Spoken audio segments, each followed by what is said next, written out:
মানুষ নিজের ভোট দেওয়ার জন্য অপেক্ষা করছে আপনার ভোটের অধিকারের জন্য। আজকে যে আমরা মাহফিল করতে পারতেছি, আজকে যে আমরা কথা বলার সুযোগ পেয়েছি, শিক্ষার সুযোগ পেয়েছি, বক্তব্য দেওয়ার সুযোগ পেয়েছি, আমাদের বিভিন্ন সভা সমাবেশ করতে পেরেছি, পড়ার সুযোগ পেয়েছি, সকল কিছুর জন্য ওনার শেষ জীবনে জেল এবং নির্যাতনের শিকার হয়ে আমাদের আজকে এই নির্বাচনের জন্য ভোট অধিকারের জন্য উনি সংগ্রাম করে গিয়েছেন।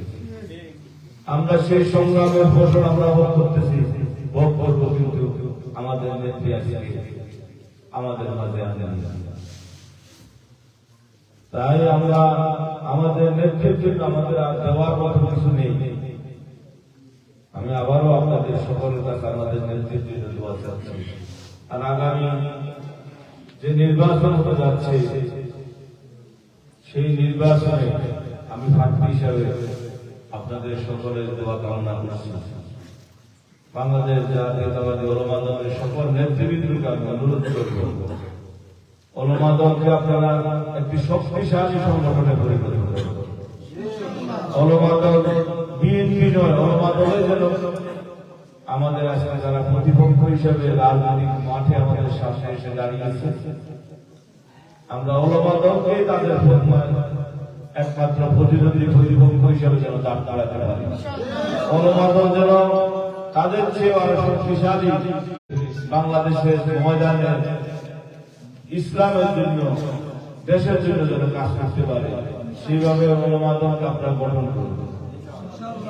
আপনারা চাই একটি শক্তিশালী ওলামা দল সাথে গঠন করতে পারবেন ইনশাআল্লাহ, যার বিকল্প জামাত ইসলাম হবে। জামাত ইসলামের বিকল্প আমাদের এই ওলামা দল যেন আমরা গঠন করতে পারি, সেই দিকে আপনারা আমাদের বিগত সময় যে রাজনীতি হয়েছে, ওই রাজনীতি থেকে ওলামা দল মানে একটু হুজুর, কিছু হুজুরের দিয়ে একটা সংগঠন করে রাখলাম, হুজুরদের কোনো কাজ নেই, মাঝে মাঝে প্রোগ্রাম হলে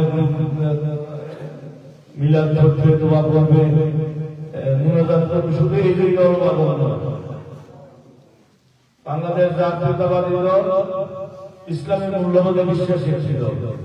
সমাজের শান্তি শৃঙ্খলার জন্য, মুসলমানদের ধর্মীয় যে আইন কানুন এগুলো প্রতিষ্ঠা করার জন্য ওলামা দল। আমরা তো ওলামা দলের মধ্য দিয়ে, বিএনপির মধ্য দিয়ে যেভাবে সমাজ রাষ্ট্রের আমরা কাজ করবো, ওলামা দলের মধ্য দিয়ে আমরা ইসলামের কাজ করবো।